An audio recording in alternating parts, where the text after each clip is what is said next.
欢迎来到不上班 Out of Office， 我是倩，2所美国藤校毕业，曾经的企业高管，如今再也不上班。我是 Ella， 欧洲音乐名校毕业，自由的青年钢琴家，从来不上班。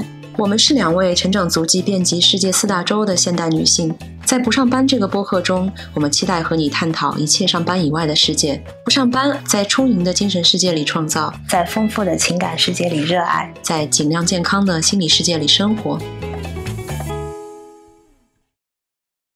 Hello， 大家好，欢迎来到不上班 Out of Office。这是倩，这是 Ella。我们终于经过了漫长的夏季休假，然后秋季我又去回国一个月的旅行。对，我已经忘记他是谁了。我们之后呢，希望可以恢复每月2期的节奏，所以希望大家持续关注，并且把我们的节目推荐给你的朋友们。今天我们想讲的还挺劲爆的哦，我们之前还提前沟通了一下，是不是愿意真正掏心掏肺的跟大家分享无保留。掏吧，已经到这个程度了。对，因为有保留也没什么好讲的嘛，对吧？我们又不是来教大家怎么恋爱，我们只是想分享自己的成长的进化的经历，踩过的坑。所以今天这一集的节目呢，我们想讲现代中国女人，也就是咱们俩无保留的爱情婚姻分享。对的，经验谈可以拿出来分享，而且抛砖引玉嘛，我们从来都没有占据真理的高地，对不对？反而是跟大家分享一些错误的洼地。对，从失败当中寻找经验。你的20多岁、30多岁都经历了一些怎样的大致的这个恋情的变化呢？我有2段比较长的感情，第一段呢就是现在我才从30岁左右跟我先生认识到现在，我们结婚了3年，然后恋爱8年，非常稳定。还有一段呢就是在我20出头的一段，也是巨长的 on and off 的恋情，非常的痛苦。待会儿我们可以逐一分享。但是跟 Ella 2段比较集中的漫长的恋爱和婚姻关系不同，我的比较松散，我的最长的感情可能也就是2年半。确实比较短，但是大概这样子的质量的恋爱有4、5段。我更 prefer 你这种。真的吗？是见世面更多吗？对。踩坑的品种更多一些。对，现在也是比较稳定的和我的搭档伴侣 Toby， 我们准备在年底瑞士注册。knock on wood 应该说yeah, there's wood. 30几岁，对，待会儿我们也会讲嘛。30几岁其实对婚姻早就不是说祝贺你好开心，然后要办大的婚礼，买很大的戒指等等。我们的婚姻观完全都不是这样的哈。我其实没跟你聊过仔细的婚姻观，戒指的问题是吗？对，就是因为我觉得我们俩还是有一点点稍微的就是不同，有区别，但是我相信我们跟主流更不同。是。虽然大家可能在小红书上看到我，或者在播客上听到我，觉得我大部分的时间是在一个恋爱关系当中，实际上很多人可能会有点惊讶听到，就是我会认为我大部分的成年的时间自我感觉是单身的状态，就是这种predominant state 是一个这个单身 singlehood。我不知道你是怎样去定义你的这个成年的人生，是不是大部分时间在感情当中？对，我是大部分，我非常后悔，其实我非常非常后悔。为什么我会问这个问题？就是因为有些身边的女生朋友真的是不断的从一段感情到另一段感情到另一段感情，但是我觉得我大部分的20多岁是在一个单身的这个思想的这个状态下的。羡慕。个人状态下各有各的好和不好吧，也会有很多的这个当时年龄段会有的焦虑。那 Ella， 我们想要不先把最大的一个问题解决了，就是婚姻和爱情的区别，你觉得是什么？对你来说，你有多需要这2件事情？我的观点呢，就是爱情是非常非常美好的，而且是很不定性，很多不定的元素在里面，是有的时候会让你冲昏脑袋，有的时候会让你陷入低谷。婚姻呢，对我来说是一个经营一个公司，一个家庭就像一艘船一样，有个船长，有一个副船长，然后有人掌舵，然后有水手。所以呢，你跟你的搭档要充分的担任很多的角色，然后共同的把这个船不要让它沉下去，让它继续往前走。有的时候很平静，有的时候有飓风巨浪。我觉得说得很好。那一定要有爱情吗？一定要有爱情。为什么？一定要有婚姻吗？2个都一起问。婚姻，我觉得现在自己踏入了，我觉得有很多好处。就比如说我记得我们以前分享过的这个省钱吗？省钱，对。两个人还有人换灯泡，对，就是一个固定的一个，比如说早上他会做早餐啊，这些就是一个就互相的一个照顾。对，我觉得这是让你会觉得生活有人帮你分担一个重任吧。是的。爱情对我来说必须要有，是因为我主要是我做音乐的，我这个就是觉得已经是我自己了。但是现在的爱情观肯定不会像小的时候这么就是冲昏头，就是现在比较实际。以前更恋爱脑嘛，以前就是完全恋爱脑，完全傻到不行，那种傻白甜。所以其实你的这些感受跟我还是比较相似的。首先，爱情我觉得也是，被伤害无数次还是想要，因为我觉得这是一种人生体验嘛，是非常精彩的。但是婚姻是不太一样，确实是好像是管理一件事情，有点像一个是音乐学院，一个是商学院。但是婚姻为什么一定要有呢？对我们来说，其实我们之前也在笔记当中分享过，因为我们是跨国，并且是在第3个国家生活，我们2对分别都是这样哈，所以是一种实际上的考虑，对不对？搬家也方便呀，主要是为社会制度而做的一件事情。是，因为我们也是生活在第3个国家，所以在这方面确实是觉得一个formality， 对不对？否则的话，你可能不会考虑一定要一纸婚书，对不对？对，但爱情一定要有。爱情一定要有。那怎么来描述我们对爱情和婚姻各自的期望呢？因为我们2个已经把这2个概念给相对来说分化开来了现在的话，爱情的对象就是婚姻的对象，是吗？对，就是暂时是的。婚姻对我们来说可能更像是一种 formality 的需要，实际生活的这个需要除此之外，婚姻还带给我们比如说共同分享的体验呀，包括做饭，你做给一个人吃就有的时候很懒，对，但是如果2个人的话轮流做挺有乐趣的，对不对？包括带狗出去玩，一个人可能也很难，所以这种体验的这个分担，然后你的世界也会变得更大，包括2个人住在一起，也是一种有得有失吧，对吧？那我肯定希望有得的那个部分是比如说更轻松对吧？就是在不管是付账单还是做任何的事情，可以轮流有担当再比如说身边有人照顾等等，这些是相对来说更生活化的。对。那对于爱情，我觉得我更加是一种心灵上的，有的时候是滋润，有的时候是怎么说呢？动荡。其实我还是不是说想要抓嘛，但是我会很欢迎这种更广阔的这个心情和情感状态。对对，我觉得在心情不好的时候，我练琴的效果都会好很多。会更愤怒是吗？对，好伤感呢。今天你别说，写作也确实是比较好。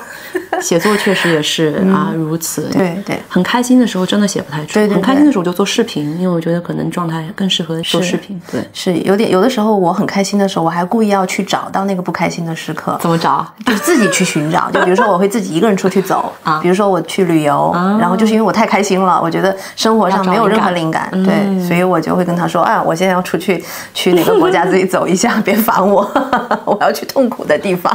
Let me be in the pain。 对，那其实这一点我也很我可能不会主观意识的去做，但是我觉得有的时候是有一点自找，就是想要去获得更宽的这种情感的世界。对所以搞创作搞艺术的人大家慎重。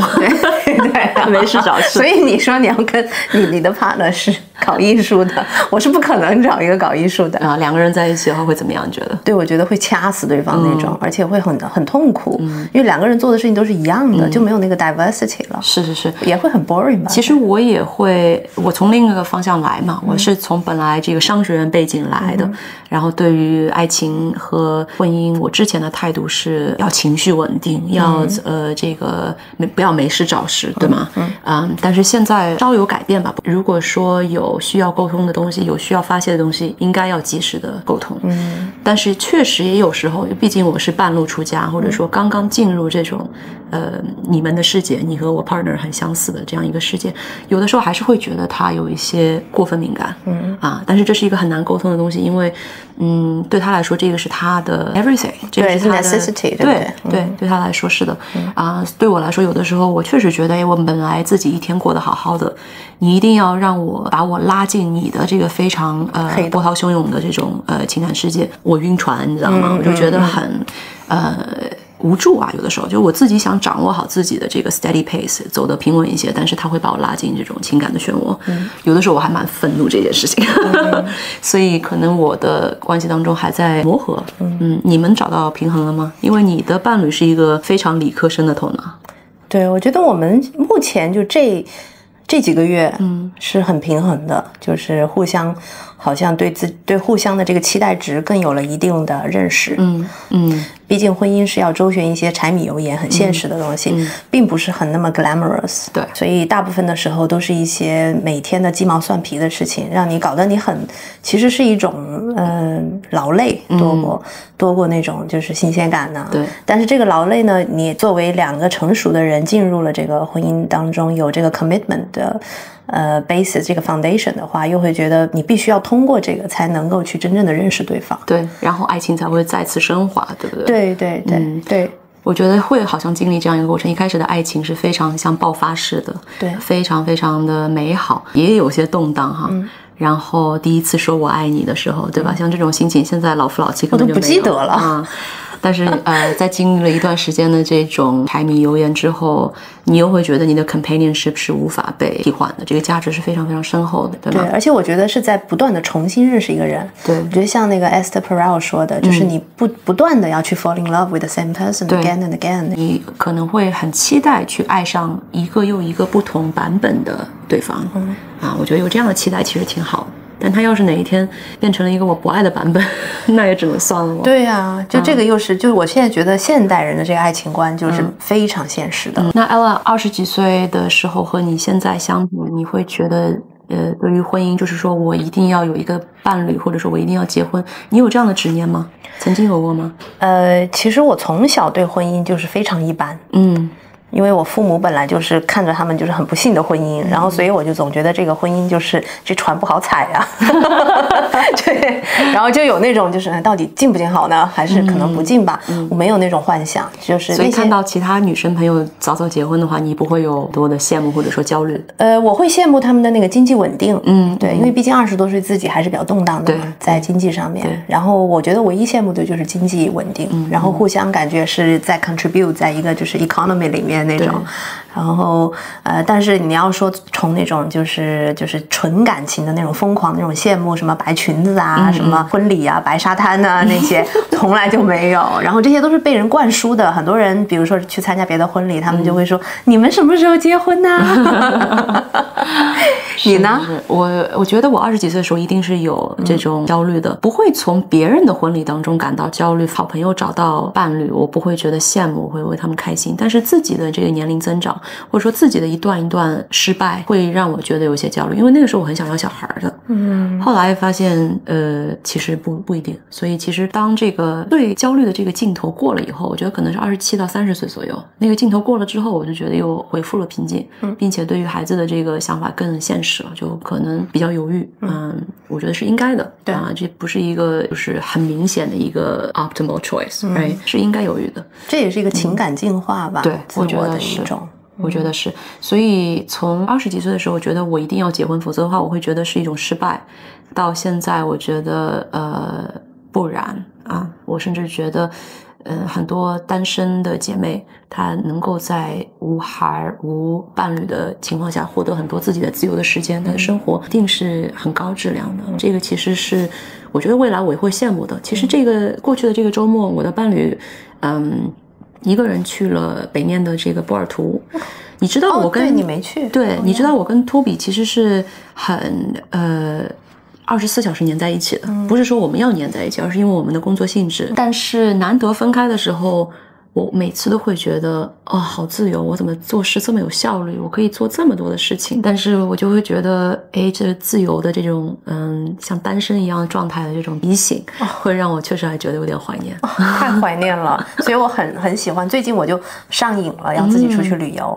对，并不是说我想体验这种单身的，而是我想体验这个独自一个人去解决所有的事情，而且去面对所有的这个就是 adventure，然后是我自己的经验，跟任何人没有关系，你知道吗？我甚至觉得一个很微小的感受，就是比如说我在跟 Toby 在一起的时候，我不太可能自己戴上耳机听音乐，对吗？我们就是不是在交谈，或者说就算安静，可能也不太会各自戴耳机，比较少这样的情况。但是我在自己出行的时候，我肯定可以想干嘛干嘛，我往往就会要不就是听播客，要不就是听音乐。我会觉得这样一个状态，即使是一个这么小的一件事情，我也还是挺想念的。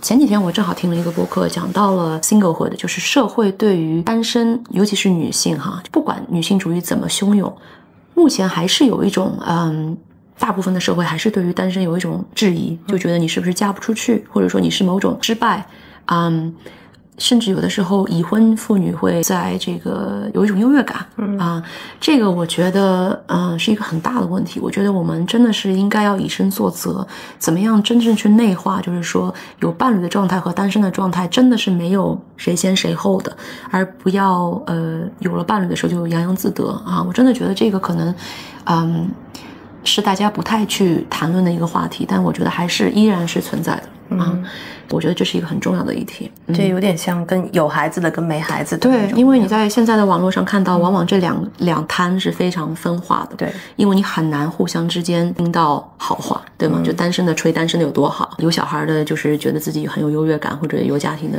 觉得自己很有优越感。是，特别现在又来了现在又来了那个什么独居生活的那个，对什么 live alone diary 的这些，在网上到处都有这样的视频，好像成为了一个那种就是羡慕的一个对象。但是实际上是什么样，我们觉得我们应该就是增加这个讨论，而且是非常 isolated， 就是独居的视频是给独居的女孩子看，对吧？就是价值观一样的，好像才能够看自己的。我经常看到评论区一些姐妹在别人的笔记下面说什么自从这个博主结婚了之后我就不关注他了，或者说自从这个博主开始晒娃了以后我就不关注他了。我就是这样子的我其实是想讲不好我想说的是我觉得一个比较 integrate 一个比较和谐完美的这样一个环境是不应该出现这样的情况的我觉得没有必要好像女性主义者就一定要谈婚色变或者谈孩儿色变对吗你就会失去很大一部分的世界但是现在的情况就是确实是很割离的对就像有孩子和没孩子的好像很难玩到一起去一样对。那说完了我们各自对婚姻和爱情的期望以及它的变化，我们说说我们怎么找对象。这个其实大家很关注的要授之以渔嘛，对吧？对所以我先分享我其实是一个网络约会，这个怎么说就是小软件约会的最早一批用户可以说2013年我本科毕业，那个时候是最早一批新一代的约会软件上市的时候我也是作为第一批的，可以说是第一批的用户，有10年的 online dating 的历史。在这一方面其实我很少在小红书上讲，但是我经验非常的丰富，有很多很好的梗和故事甚至以前写过一个纽约约会实录5件在我的商学院同学当中流传，因为我是用英语写的还被很多人这个传阅到时候我有机会翻译出来做个视频，好呀，特别有意思。你是第一批嘛？对，就是那个小白鼠，丰富。对，所谓的这种 ghosting 的现象的出现呀我都是一直在切身体会着的第一手的信息。我知道有一些可能上一代的，或者说并不是在这个环境当中长大的人，会对于在网上认识一个人会抱以一些怀疑。在网上约会认识一个新的人确实有很多的弊端。举几个例子我觉得第一个最重要的就是你没有什么认识人的成本你也就没有什么抛弃一个人的成本，就好像这个我如果有一点不喜欢我就见下一个就可以了。但是如果在现实生活当中你是通过朋友认识的别人，你肯定会首先给那个人更多的这个思考，你肯定会有更多的这个 decency 对吗？但是在网络世界就不是这样，没有成本你要是见了一个人不喜欢，你甚至就是直接拎起包就走了，也会有这样的情况好像就不需要太多的这个做人的这个正常的这个正直感、道德感，这是我觉得网络约会一个很大的问题，就是互相之间没有太多的成本。对。第二就是我觉得在筛选的过程当中会更偏向于硬性条件，因为他的这个后面还有100个男的在等着我滑，对所以你会更 picky 可以说，但是 picky 的这个基底呢，就是一些很硬性的东西，比如学校、工作。然后照片对吗？然后甚至比如说我以前经常开玩笑说，他如果照片当中有一张是抱着鱼的，就刚刚钓鱼钓上来的鱼，我就会躲滑，因为就是有很多这个固有印象，觉得钓鱼的或者打高尔夫就是南方那些保守派的男生，会觉得没有共同话题，包括对于这个老兵 veterans 以前当过兵的，我也会直接左滑，我也是很害怕。但是这个在现实生活当中，你可能就会做法是不一样的我觉得会更好。但是网络的它给你很多的选择，同时也会让你的行为的这个 pattern 发生变化，是就有点像选商品一样，就在去超市，非常的commoditized， right？ 所以其实不太健康，但是呢又是一个你无法规避的这样一个选择。为什么？就是因为大家都开始上网刷小软件之后，没有人在现实生活当中请别人出去了，对，很少很少。我从来没有有过一次吧。就是被人在现实生活当中 ask out， 结果那个人是比我大了30岁。而且结着婚，分居的状态然后我们是在游泳池认识的，所以我就在想说，也只有将近60岁的人会这个 ask people out offline，right？我觉得我们失去了这个线下的当面的沟通和发生火花的可能性，也挺可惜的。但是我还是从online dating 认识了很多这个过去的 partner， 所有的 partner。你呢？你是从怎样的地方 source 你的男性约会对象？我以前就是在现实生活当中遇到，因为我喜欢看 Sex and City，我就被这种冲昏脑的要在巴士站认识一个 love of my life， 就那种发神经嘛，就是对不对？Seriously。会认识些怎样的人呢？就比如说在我的20岁到30岁这个很长的这个 on and off 恋情里面，就是在一个特定的一个工作环境认识的。我觉得其实特别不健康。还有就是在 club 里面认识的，这也算。虽然我身边有很多朋友成功的这个就是伴侣朋友们，他们都是有很多是在 club 里面认识的，也过得挺好的。It's a sexy party, right？ 对。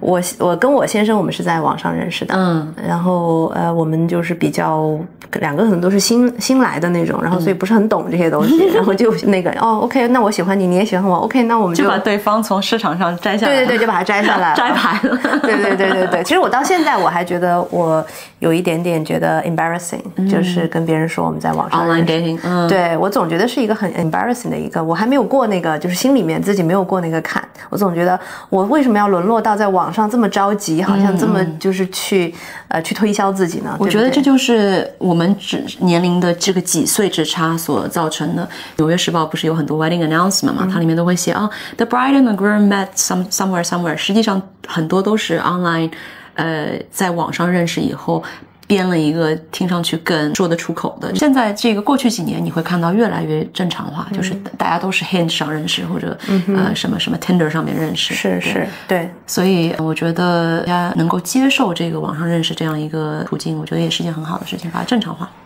对，我觉得我身边我最近有几个女性朋友都还是在这个网络的这个 dating 的这个漩涡里面哈，然后她们都是遇到的大部分都是不好的例子，所以就是如果我昨天晚上还采访了我的一个单身姐妹，她就说我可以告诉你100个就是约会的这个对象都是很差很差的。因为它现在又出现了一个叫做那个 situationship 是，英语里面有个讲法叫做 necessary evil。我觉得 online dating 在线的网上的约会就是这样一个存在，它可能就是很多人唯一的选择但是同时也会给你造成很多的困扰，比如说 ghosting 的出现和 situationship 的出现，包括刚才我说的这个因为成本很低的问题，导致就是互相不会把对方太当一回事情，对，反正觉得这个不行，还有下面100个你和你的 partner 很早把对方摘牌，其实是件很好的事情。对对对，我们现在想起来就觉得，哎呦，幸好，要不然就变成老油条了。对，而且有那么因为每一个约会的小软件，它侧重点或者说这个用途略有不同哈，有些是更严肃的想要约会的，有些是更多就是约会也有，但是 hook up 也有，比如说 Tinder 嘛，所以说 Tinder 上面又是一个就是成本很低的一个地方哈，你可以随便用什么乱七八糟的照片都可以上去。所以有的时候我每一次下载 Tinder 都是大概在刷了几个小时之后就把它卸载了，我会觉得刷完了这个几百个人之后有一种恶心的感觉。对对对，你有没有那种 transactional 的感觉？我觉得不仅 transactional，我还觉得有一种好像我在裸奔的感觉，就是有一种 expose 的感觉，因为上面有很多那种真的会让你觉得不舒服的东西。我不是一个 crude， 我是非常 sexually liberated，但是我还是觉得Tinder 上面有些东西就是很脏，对，因为它不是真诚的，它是甚至很多时候就是骗的。对对对，我每次都是下载了之后24小时之内肯定就删除。对，那个 Tinder swindler 就是这样子的。是是是，所以大家如果对online dating 有沮丧的成分，有失望的成分，我觉得是非常非常能够理解。是是。不容易，但是我觉得还是要坚持。对，因为已经出现了在这个现实生活中了，这是一个途径了，已经变成。或者你就让非常明确的让你周围的朋友帮你看着有没有好的苗子。对，这也是我想说的。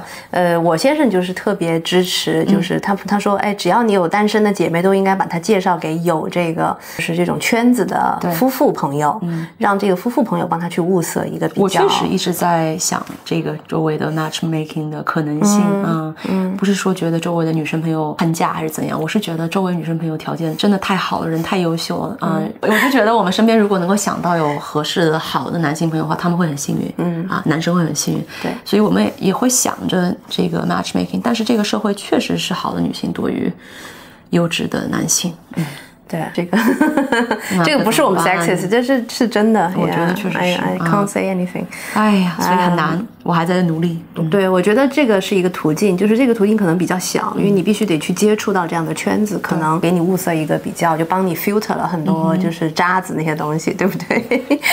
还有就是其实做媒的那种，对我其实很喜欢更传统的那种。对，我现在就觉得就是我特别，自从我看了这个电影叫那个 Netflix 的一个我忘记了，我叫 Indian Matchmaking， 对。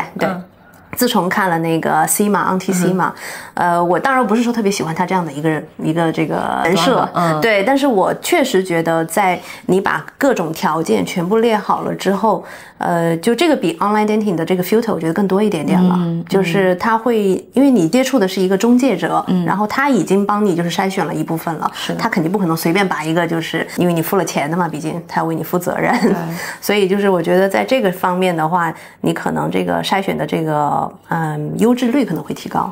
是的，就不要依赖自己的这个。我有一个女生朋友，就人非常的优秀，但是我真的觉得她在筛选就是刷的软件的时候的标准非常的不正确。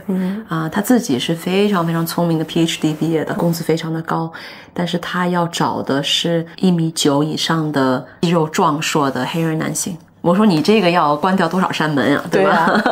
你如果这样找的话，所以他有很多的初次约会是失败的。我说这是你自己刷出来，1.89米就不行是吗？ You're inviting that， 对，真的就是很死。所以我想说，这个硬性条件你有吗？我没有，我在这个方面就是。其实我觉得有的时候有硬性条件也是一件好事，你觉不觉得？你有自己的好的原则，我觉得是可以的。但是他那个，你觉得那个有点太鸡毛蒜皮了。他情愿单身，38岁现在，所以很难讲哎。我就觉得有些硬性条件听上去，我觉得是可以，理解，但是也有一些好像觉得像他这样子，我就觉得有点困惑。我身边有朋友就是有觉得自己就是配不上帅气的男生啊，这点我觉得也是一个很有趣的一种。我以前也是这么觉得，是吧？就觉得好像自己不够好，觉得自己太 nerdy 了，然后凭什么一个帅气的男生会找到我？对，而来给自己降低很多要求。而并且很多时候，其实这样的女孩子的行为，她不是这么明显，就是她自己可能不会知道自己在有这样子的行为的表现，但是我会发现，我20几岁 date 的男生都是没有头发的，或者说正在秃的。天哪！但是呢，他们有另外一种气质，就是有很多这个 extremely masculine 啊，对，所以不一定就是丑，不一定没有头发就是丑，有的时候它其实是共通性是在 masculinity or 某些其他的元素，但是我觉得确实是有，就是觉得配不上帅的，对。我甚至身边有一个长得非常美的一个女性朋友，她喜欢胖子。哇哦，那是她真的喜好吧？她就说她喜欢那种肉松松的啊。我也不知道，反正也各有所爱嘛。但是我也不能去，就是她说完了之后，那我再去看她当时的伴侣，我就 OK，that makes sense。我确实觉得我们的很多所谓的自己的要求，好像觉得自己看得很清楚，觉得自己知道自己想要什么，这都是童年，包括对自己的很多的这个 insecurity 或者说 trauma 所共创出来的啊，所以我觉得也要be open to change， right？我觉得其实这些东西只是你暂时的相信或者说偏好，但是随着你自己的改变，包括你自己做心理咨询等等，你会发生改变。那 Ella 除了硬性条件以外，我们可能硬性条件都不太多哈。你期望你的伴侣是一个什么样子的角色呢？在你的生活当中？那我先说哈，我期望他是一个成熟稳定，而且呢非常勤劳的一个人，对，这点我觉得很重要。我说到这个勤劳，不是说好像要每天早上7点就出门，然后去就是挣钱啊、养家的这种。我说的勤劳其实就是生活习惯上的勤劳。对，我确实觉得在这个方面对我来说，就比如说家里能料理得很干净，然后这个是为了要互补呢，还是因为你也很勤劳，所以你不想要一个偷懒的人？我觉得我也是勤劳的，我曾经以为自己是很懒惰的，但其实我就是对自己的这个研究观察之后，我觉得我自己在生活方面还是非常有要求的一个人。你觉得你呢？我刚才会问这个问题，就是因为我觉得我也需要一个50-50的伴侣，或者说差不多一半一半的伴侣。如果说我是比较勤劳的，我希望对方是差不多勤劳的，这样的话我们两个人大部分就是做的事情的量差不多嘛，对吧？就像如果一个人很爱干净，一个人不爱干净，那么那个爱干净的人就是最终会做所有的家务活。是，所以这个大概的这个平衡呢，更多是为了就是不闹矛盾。对我来说，但是我确实很需要的一个生活伴侣，就是我们真的是共创这样一个生活，而不是说我要做个老妈子，或者说我做这个后勤，你做前方。是啊，我是希望大家是非常的平衡的，这一点是非常现代的哈。对，因为即使是在现在的美国，其实还有一个风潮，就是 trad wife。对，我看到了传统的妻子的角色。当然，这样的家庭如果说男女都喜欢这样的话，也是很平衡的。但是我觉得出现了分化吧，就是我是非常另一边，两个人一定是互相势均力敌的。对，我觉得主要是不是很适合现在的这个生活状态了。觉不觉得对现在的这个世界的这个就是走向你这个 trad wife 就是已经？我倒不觉得，你不会觉得？我觉得没有必要就是要求别人都怎样哈。我觉得其实有些家庭的存在，它可能甚至包括它也有宗教的影响嘛。摩门教啊，它可能需要很多的小孩儿。你家里如果有7、8、90个小孩的话，你确实需要有一个人全职，就是每天就在不停的做饭。所以。我觉得，如果说不是说一个愿打一个愿挨，他就是能够从 trad wife 的生活当中获得很多的成就感，包括很多 trad wife 现在是非常成功的网红。对，这点我也想说。他其实赚的钱也很多。我其实是可以想象这样的生活是非常充实的，因为我真的觉得，待会儿我们还想讲一个问题是职业到底有多么重要哈。实际上，我觉得职业相比之下是最有就是 overstated，所以我完全可以理解那种男女之间的状态，可能男的主外，女主内，对吧？但是我自己是想要我们就是每一点上都是50-50这样，接近50-50，对，纯粹是因为我自己的喜好，而不是说我觉得必须要这样。我可以说另外一点，我觉得在我的爱情观当中比较的显著的，就是我一定要有一个智性的伴侣。如果对方跟我没有这种精神上的，包括我们聊社会、聊新闻、聊我们的这个 intellectual pursuit，如果没有这样的一个伴侣特质的话，我是无法接受的。也就是说，我无法找一个只是一起过生活的人。对，我非常赞同，因为我觉得这个就是你大部分的交流的这个时间都是在这里面，你的 quality life 就在里面了。是，所以这一点我觉得相对来说比较显著哈，比较不同。不知道大家有怎样的这个必要条件。我还有一个想法哈，就是我最近也是看到的一点，就是在饮食上面也要有共同点，吃到一起去。我觉得这个很重要，不要小看这一点。好多人是因为饮食吃不到一起就分开了。也有一些伴侣我们是不太看得懂哈，就是他们各吃各的，没有任何的错，但是只是我相信对我们来说，吃饭是一个非常 social， 包括做饭，对，是一个非常 social 的一个体验，就像知行交流一样，是一种交流嘛，对吧？就如果说吃不到一起去，就是一种缺失。对，关键而且还要知道自己真的是想要什么样子的伴侣。比如说你是一个我之前也讲过，如果你是一个非常外向的一个人，然后如果你认识的这个人是一个非常内向，甚至有这种社恐的，如果你喜欢张罗 party， 如果你觉得你请一堆人到家里面合适吗？觉得肯定是他很难受，对不对？长期久了肯定会出现矛盾。那其实说到我们对于伴侣的期望，就是他们是在我们生活当中扮演什么样的角色？我们自己呢？你是一个怎样的伴侣啊？这个问题其实挺好，我觉得我自己是一个非常 adaptive 的一个人，就是可能跟从小在国外生活，就是你换了很多的这个环境，你已经很容易被这个土壤给感染。对，然后所以你如果现在比如说，如果他真的是想去瑞士或者去德国或者回英国 ，OK, we will go, yeah, I can do it。但是呢 ，it's not gonna be。I'm not going to be very happy about it。很现实的考量。对，但是我觉得，我会去察言观色啊。我是一个也是高敏的一个人，也会给自己施加很多心理包袱。但现在慢慢的，我会慢慢的就是去不要那么 personal take it。yeah， 有的时候 it's just a bad day。yeah， 就让它 pass 算了。所以你们吵架的话，谁先吵起来？应该是两个人共同的，然后呢，但是呢，每个人有不同的认错方式。我现在发现他的认错方式就是帮我叠衣服。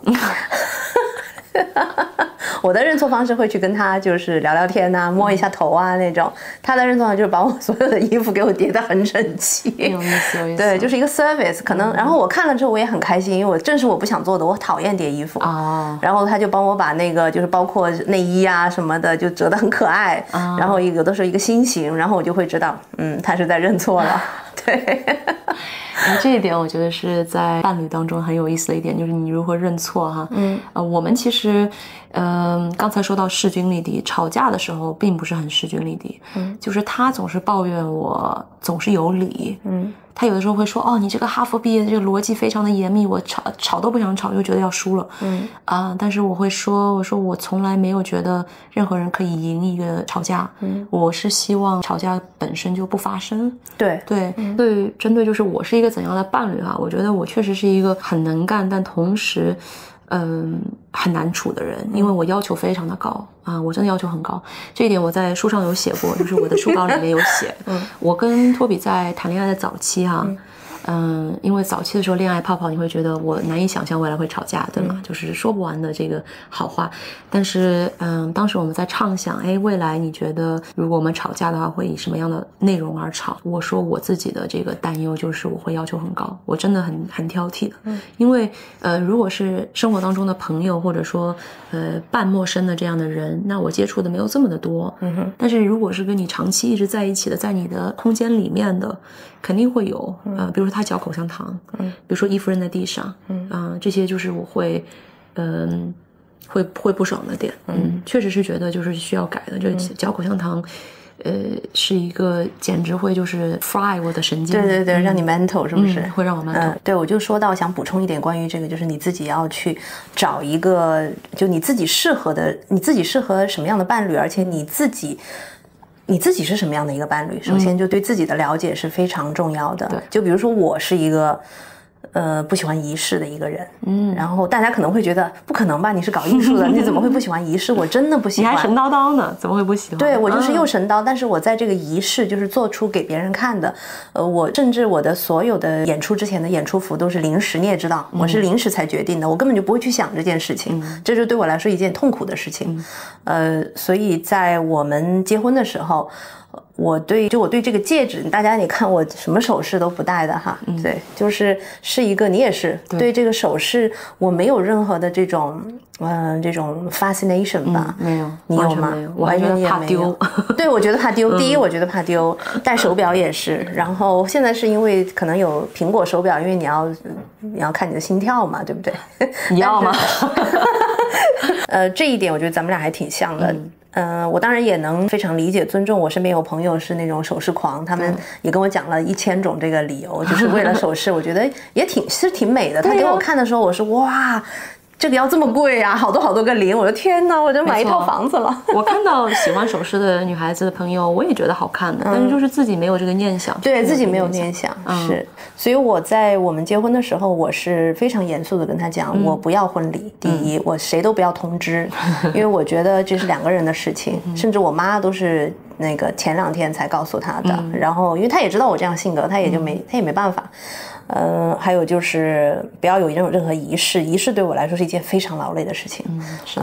你再要去张罗，又很花钱，然后要花很多的这个时间去准备。对，我就觉得这个我可以把这个时间放在后面呢，对不对？放在我们后面的，比如说去哪儿玩，或者是2个人怎么样把这个就是2个人婚后的生活经营起来。没错。还有就是这个戒指，然后我跟他当时是非常严肃，他说我们一定要买一个戒指，因为这也是我对你的一个，我就不能，对我就不能这样就把你娶了吧。我当时我说太浪费钱，这个钱我一看那个就是价格，然后我说哇，这钱可以，就婚戒你都不愿意买，就是订婚戒指啊，还有就是订婚戒指，因为我跟你也一样，对，正在经历这个选择嘛。我在跟托比讨论结婚之前，没有想过戒指这件事情哈，但是开始想了之后，做了一些研究之后，我就证实了我自己之前的一些怀疑，就是我真的对于钻石没有任何的想法，没有任何的喜好，并且觉得是你不会觉得是你的 best friend 吗？对不对？你没有那种，对不对？我觉得反而很不像我。是，你觉得像我吗？不像，不像我，不像。你也看我们俩，我这个那么爱钱、那么爱理财的人，怎么会去买一个新的戒指？钻石戒指不可能的。对，这就是买来了你一瞬间就贬值的东西。对。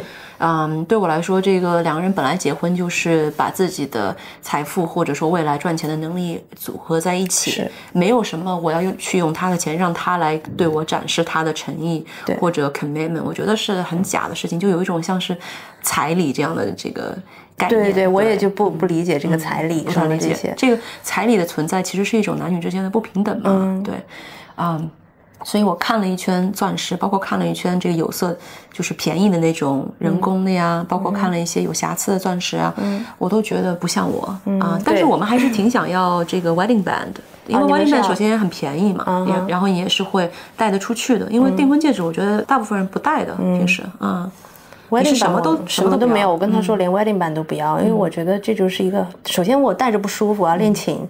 然后我觉得又很，就是这是一件让我万一我摘下来了不见了怎么办？对啊，你看我们什么都没有，没有任何的，就是指甲也不会留，然后也不会涂任何的东西，所以我觉得这点让姐妹们都是可能会失望的，对这点。然后但这样的人也越来越多了，我发现。我现在也觉得，我身边其实也有朋友觉得这个是比较实际的一件事情，因为我跟他说，我说你这个钱这么多钱，这个钻石，那还不如给我买钢琴呢。然后他想了一下，好像也是啊，可以，我说就存在那儿吧。然后他说好，所以我们这一个约定。然后我觉得就是钢琴和戒指，那肯定选钢琴了。那什么时候买斯坦威呢？就等我们有了房子，现在没地方放。也是，对，3角的那种。对，肯定是的。那需要很大的房子去搭配了，然后需要很好的那个就是那个空间的那个声音设计。到时候我们开一个斯坦威钢琴派对，那就肯定可以在家自己开音乐会了。哎，就等那一天呢，这个就是我的婚恋价值就在这里，钢琴。对我来说，就是伴侣可能能够得到的经济的收入我也会向往。为什么？因为它可能会带给我更多的创作自由。我之前也讲过嘛，就是如果我们2个人都可以再赚个100万欧元的话，我就会有更深的一层这个自在觉得我可以做什么项目都可以，不用这个项目一定要 work out，或者是的，可以做很多集的这个播客，不要求赚钱，免费给大家。对，所以其实不知道大家的这个伴侣经济利益是给你什么样的价值，或者说什么样的期待什么样的未来美好生活的畅想。我们俩的畅想其实还有2件事情，一个就是孩子，我觉得我们最近不是像天平一样，不是天平，像那个 pendulum 一样两边晃嘛，一会儿要不要小孩，一会儿要小孩，然后我们最近是晃到想要小孩，就是比较憧憬的这个那一边，就会希望能够有这个经济的条件，可以完全不担心自己的时间啊，当然这个还是比较难的，希望能够就是不担心自己的这个事业是否还能够继续发展，自己的心力和这个精力能不能够保证。对，还有一个就是狗，我觉得我会想就是在乔治6岁左右的时候开始养第2条狗，2个同时进行。刚才我们也说到饭吃不到一起去的话，可能是你的一个就是不能接受的东西，或者说如果对方太懒惰你也无法接受。那我们在恋爱或者说婚姻关系当中肯定会有要包容对方的地方， 对吗？什么时候哪些东西你觉得是可以包容，哪些东西是选择性的，比如说对方如果不爱吃中餐你就放弃他，这个也不是什么对方不好，对吧？不是一个这个任何价值上的判断，但是就是觉得不能走到一起去，早期就放弃了那个人。这些东西是你会包容的，怎么样去考虑这件事情呢？就哪些东西是可以包容或者说改变的，哪些东西你觉得是应该要及时止损的？我觉得这个问题问得特别好。我觉得因为你会发现在2个人相处的模式当中会一起演变，有一些问题会渐渐的浮出，他甚至都不知道的问题。对。还有就是他也许突然有一天他就很想做你特别想做的一件事情了。比如说我认识一对朋友，2夫妻都是那种对旅游没有什么感觉的。女性呢突然一天就很想旅行，就是很想旅行，男方呢就非常的还是抵触，就懒。就是懒得去周旋，懒得去张罗。但是呢突然有一天也是过了一段时间，那个男的也开始喜欢了，因为他就是去了一次非常有意义的旅行，他也觉得好像也挺好玩的，然后2个人又开始就是找到一个新的共同话题，所以这也是有可能的。我觉得对我个人来说，就是可能在比如说在我跟我伴侣之间看展览，这个我就不会再逼他了。去比如说电影院看电影所以看电影是他拉你去看？他去的电影院更多啊，对，我是那个比较懒的一个。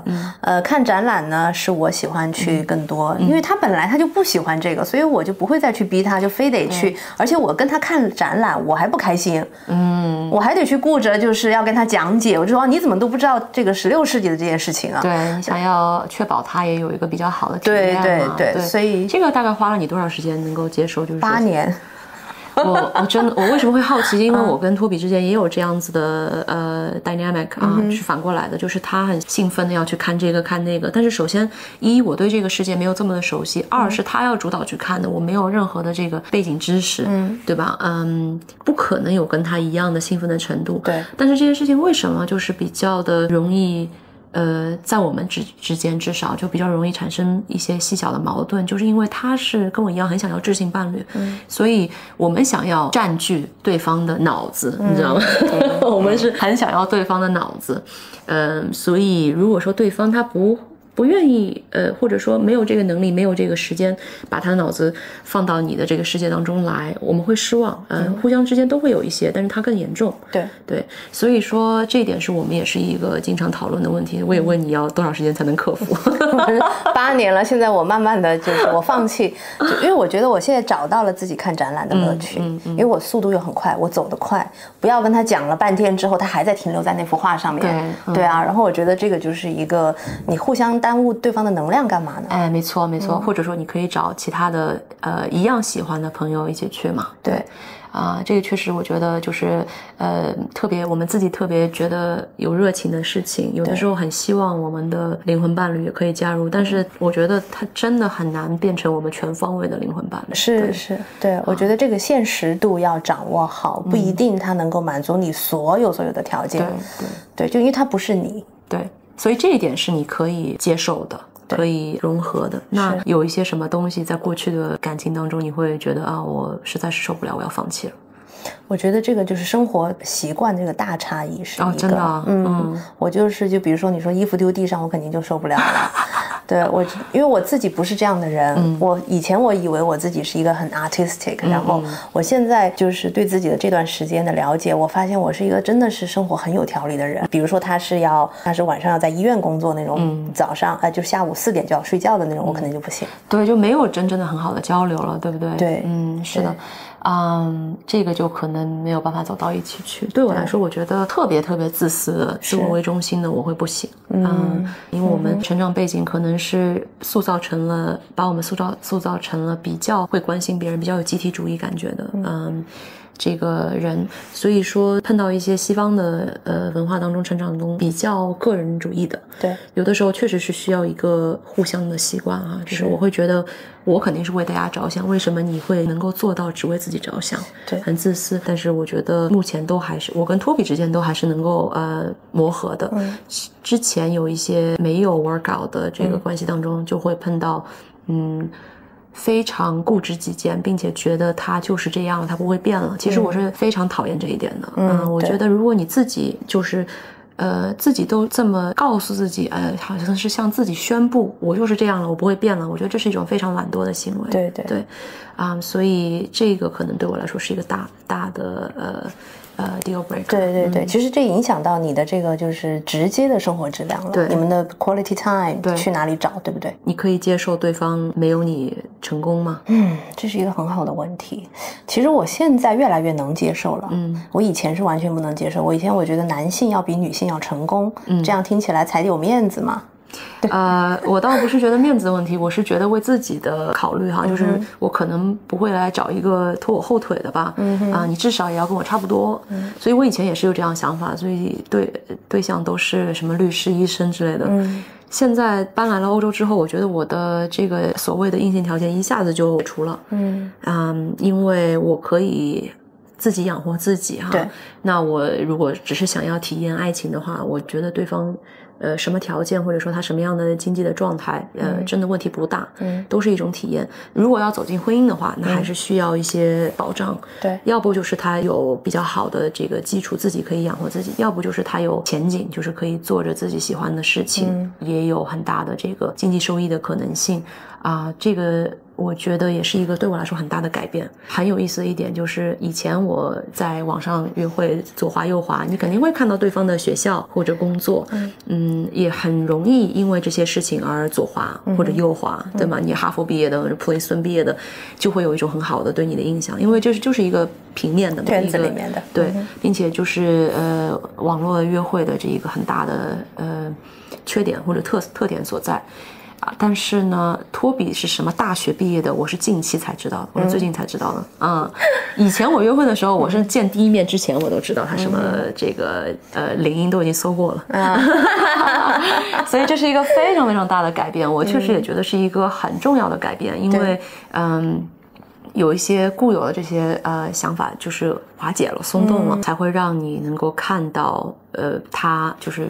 不管这个对方是谁看到的他的更全面的一些特质。对，我觉得我可能还有一个硬性的，就是可能比较不能接受的就是对方绝对不能是搞音乐的，不能是完全同行，对，不能是同行，对，因为我觉得我知道我自己的这个行业里面的这个痛苦要面临一些什么，然后有一些艰难的事情需要去做，所以我不希望就是帮两个人同时一起经历这样子的一个坎坷。那如果对方是一个大师呢？你同行业的大师，那更不行了。对，他会，我就觉得会被 manipulate，而且我会觉得会被这种 patronizing 然后比如说自己的成就就会说原来是他的伴侣是多么多么厉害，他才那怎么。但这个是一种你的害怕，不代表对方如果是一个大师的话，一定会对你产生这样的后果。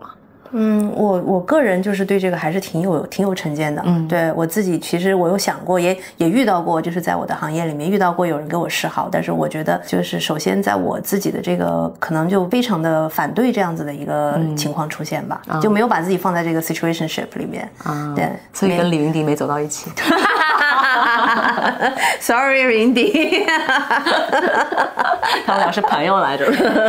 其实不一样的专业背景的话，彼此有一些欣赏和崇拜，挺好的。对，主要是这个有的时候你会两个人一起穷困潦倒啊，就这点这个经济上面很不划算。你这个是学到我之前说的这个风险分散，就是风险分散。对，因为我看到我身边有2个做乐团的朋友，那就是要潦倒，要好，对啊，要炒掉就同时一起被炒掉，乐团就走不下去了嘛。所以我觉得何必呢？还同一个乐团，还同一个乐团，对，而且他们俩还要找时间互相找时间练琴，还不能一起练琴。哦，对哦，这也是一个，对啊，除非家里面有这个东艺和西艺。对呀，你做音乐不可能啊，对不对？你有一方，然后他练多了，你说你怎么今天没陪我呀？对，你倒是爱你的乐器多一点，还是爱我多一点？我觉得这很有意思，是一个很实际的考量，就是2个人都是搞音乐的话，家里要有很大的房子才行。对，我觉得这个不可少呢。我觉得如果比如说2个搞音乐或者2个搞艺术的爱好为深的人，在这一点上可以很容易互相理解，就是我只愿意做我喜欢的事情。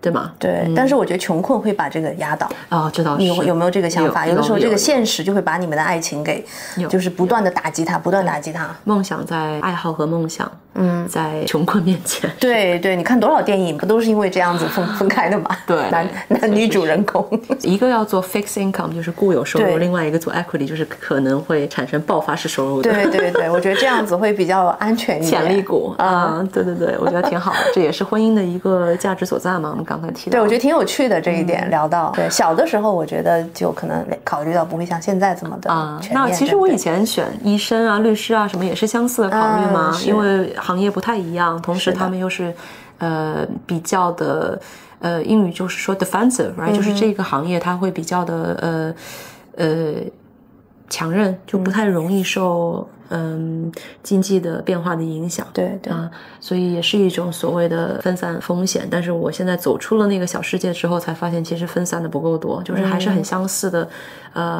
背景，包括朋友圈，对，离得远一些会比较好。就像你基因远一点，合在一起会。对，行业我觉得离得比较远一点会好很多。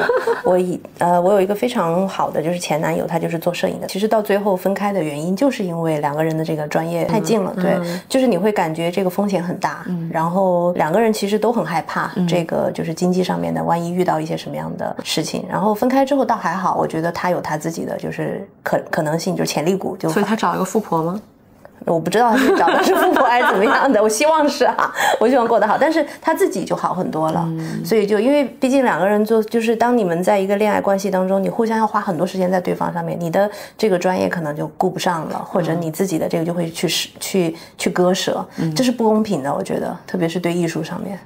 所以做艺术的人要找一个跟他专业完全不相通的人，就少管我。对，我觉得但是要欣赏你的这点，我们后面小红旗里面我已经写上了哈。就你进你的办公室，我要干嘛干嘛，对，我要创作了。接下去又是一个很大的话题，就是怎样，我们刚才也有一些触及到哈，怎样去平衡很多的这个对我来说，比如说自己的时间和心境的这个掌握，我觉得很重要。我很需要那种戴着耳机，不问世事的这样的一个状态，但是在伴侣和我在一起的时候，就确实比较难以做到。一定会有人说你为什么就不能就是假装他不在或者怎样？但是我觉得实际操作上是有一定的难度的。对，他本来他就在嘛。对啊，他就是在啊，就是跟不在不一样。是啊，他那个乌云就在嘛。我要跟特别说，你叫他乌云。我觉得我们都是对方的乌云，对不对？是。我也是那个 dark cloud。其实这个平衡啊，还有很多方面，比如说情感独立，对吗？就刚才我说到，我明明好好的、很稳定的一个状态，你偏偏要把我拉到你的漩涡当中去，这我就觉得让我产生了情感不独立。我最近看了一本书，它其实讲的就是如何把我们的这个 relationship 放在第一位。为什么要放在第一位？其实是非常有趣的。他说的就是我们现在的这个就是21世纪的这种恋情的方式，就是我们是一只脚在外面，一只脚在里面。对，总是很实际的发现 ，OK， 如果这个东西不 work out 了，我至少弹出去。对呀，老娘要撤呀，啊，对不对？像飞行员有一个弹射装置，对对对对对，求生。其实你一说这个我就懂了，因为我觉得这也是一个很不好的这个现代社会的一个现象，就是我们选择确实是比较多。不是说不好吧，就是因为单身生活也完全可以，挺好的。作为这样一个基准存在的话，你一直在想，哎，我是不是牺牲太多？我是不是不够开心？我是不是应该要跳回到单身的这个环境当中去？就很容易放弃嘛。对，就是没有去修复的那个意愿，甚至因为觉得我为什么要为了你而改变自己呢？我为什么要把情感放在第一位呢？我们通常听到的都是说把自己放在第一位，对，你很少听见现在，哪怕你是那个 Google， 我觉得你都很难找到如何把情感放在第一位，甚至就会觉得讲出来好像是很 regressive 的、很退步的一种东西。对，你会觉得好像我很丢脸，我会就是好像我这样讲出来我就很示弱，对不对？曾经有段时间，我现在不知道大家这个 temperature 是怎样哈，但是好像每个女孩子都会说，我当然是把职业放在爱情前面或者家庭前面，那也是一个时代的印记哈。对。但现在我想大家一定大部分跟我们一样有一定的这个 mixed 的看法啊。觉得其实感情如果说稳定是一个你的坚定的大后方，会把你什么都变得更容易，变得更好。对，所以一定是有很大的价值值得去修复的。对，其实关系实操上好难呀，是操作很难，但是主要是需要两个人共同的去把这个放在你们的首位，对不对？是。我其实这点是真的说到我心坎上，是说到我非常非常重要的一个点上，就是我们最近在伴侣咨询当中就在经历一个，就是我个人吧，我觉得我在经历一个这样的挣扎，就是比如说我们碰到一个类型的问题，这个问题经常会引起我们的巨大的争吵，或者说死亡螺旋哈。然后我们讨论出来结果是，或者说建议是你要怎么做，或者他要怎么做，或者谁要怎么做，我就会心里想说，什么时候是个底啊？就是我的努力到底需要，就是我的给予要到什么程度？对吧？就是这真的是值得我不顾一切的牺牲所有去修的一件事情吗？这真的是我很难，因为我们成长在这个所谓现代的这个环境当中，又是在海外经历了很多这个 transformative 的时光哈，所以这个所谓的女性主义、男女平等等等这个独立啊，对我们来说有了一些负面作用的。我难道不能就是时刻在这个两边天平上，一个是我单身生活，一个是我们的这个感情生活，我难道不能去这样做平衡吗？去做这样的权衡哈，应该说，每次托比听到我在做这样的权衡，他会很没有安全感。对。我很希望他能够认识到，这是我没有办法不去想的一件事情。就我们这一代很多女性确实会有这样的问题，就是你觉得你有一个单身的选择是完全 viable 的。现在的社会确实很多女性完全可以自给自足哈，不需要男性，所以这个尴尬的位置，尴尬的这个不平衡就存在。对，要去找到那个 sweet spot，对不对？太难了啊！有的时候我真的会觉得，我是应该，我是对于这份感情不够努力呢，还是我要这个抓住我自己的独立很难讲清楚到底是哪个是哪个。对，而且会变，主要是你时不时，比如说这段时间你觉得好像很顺利很投入，然后过一段时间你会觉得打退堂鼓了，对，好像觉得自我又有点消磨掉了，又被带走了。对，哎，这个真的是我说出来觉得很好笑，就是我跟托比的大部分的矛盾都来自于这个男女问题，是否平等啊，与这个基底那这种味道产生的矛盾。对，不知道大家的这个心事现代的矛盾都长什么样。对，我们其实很希望听到多一点的这个反馈，对，大胆的说出来。是，那我们也说了一大堆了哈，最后我们来一个 rapid fire 好不好？那我们来列举一些我们觉得是在婚姻和恋爱当中的超级大红旗，就我们自己主观上的哈。对，而且我们不去说那些简单的，比如说什么黄赌毒啊，什么出轨啊之类的。对，我不说这些，我们说一些我们自己比较独特的、很 personal 的。我其实有一个很重要的，就是他不能不喜欢古典音乐。就是他不能是你行业当中的人，但是他一定要喜欢，对，又不能不欣赏。对，因为我的前任就是不喜欢古典音乐，我觉得我浪费了很多时间在他身上，想去培养他，想去把他变成我这个圈子的人。然后，所以我觉得这点非常重要，因为我觉得欣赏水平就不够了，就在审美上面。而且这因为是对你很大的一件东西，所以你没有办法不让他就是没有办法接受你的伴侣不喜欢。对对对对对，看展可以，看展可以，但是古典音乐就是这个，就到此为止。对，你呢 ？That's where we draw the line. Exactly. 对我来说，我觉得言语和肢体暴力这个我其实没有遇到过，但是我知道我想说这一点，就是因为有很多女性，我觉得容易原谅。我前几天看到一个女孩子的脖子上有掐痕。哦，对，我就在想说，她还会回到那个关系当中去吗？我想告诉大家，提醒大家，我知道大家都已经知道，如果会发生一次，一定会发生很多次，千万不要相信。越早离开越好。对对，这个是 draw the line 也是。对，再来一个。再来一个就是指甲很长的，不爱干净的。如果我发现这个人不剪指甲，很脚，主要是。对，我身边就有一个朋友，他的伴侣的那个脚就很恐怖。然后我就觉得对自己太没有，就太不照顾自己了。对，这些这么明显的东西，怎么会不看到呢？好难受。我每次你曾经说过长到可以弯起来。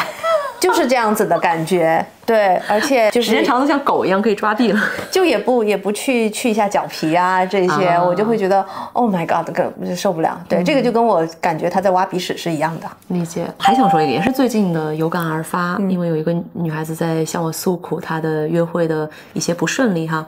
早期约会当中，如果说对方时冷时热，有的时候踩你，有的时候不踩你，有的时候消失个2-3天，然后出来给你赔礼道歉，这种千万不要浪费时间和心力了。我也觉得绝对不会成功的。对，非常同意。而且我不会告诉大家说他不够爱你或者怎么样，是他自己没有想好自己要什么。对对对，或者有存在一些问题。对对。或者是结婚的。对，已经有了家庭，对，不想让对方知道，对不对？还有一个什么？不喜欢动物啊，对不对？这也是 draw the line 啊，那一定是因为我们自带动物嘛。对，我自带动物，我觉得不喜欢动物会影响到你对自己生活所选择的重心的一些偏见，因为他会觉得你喜欢他，甚至他可能喜欢动物也是因为你，对不对？然后这个我觉得是非常不公平的，就是他内心可能不会对你的生活有真正的一种 approval， 对，他无法真正的切身体会。而且吵架的时候他会说啊，我都是因为你，我养了什么，都是因为你怎么样。大男子主义我肯定接受不了。对，就那种很 macho 的那种，对不对？对，觉得自己什么都行，或者是很不 vulnerable。对，因为我觉得很蠢，就对我来说是一种没有吸引力的表现。对，这一点就是特别蠢。甚至我都不是说他错，有大男子主义错，我就觉得就是蠢。对，就是在那个智商情商是有问题的。对，还想补充就是我们刚才说吃不到一起的。如果他不喜欢中餐，我的前任就是不喜欢吃辣的，然后就得随时迁就他。这个就是我觉得居然还能走这么久，我觉得自己也是太对自己不负责任了。是，没有及时止损。那20几岁就容易出现这样的情况。是，对，吃不到一起去，不爱吃辣，我觉得也很难接受。我对辣有瘾。是我们这2天，因为托比是吃辣，但是我们这2天有一个他的朋友在我们家住着，我们有的时候一起做饭哈。但那个朋友不太吃辣，就导致我这2天辣瘾很足，你知道吗？我就晚上在我们家吃了妈妈 sauce。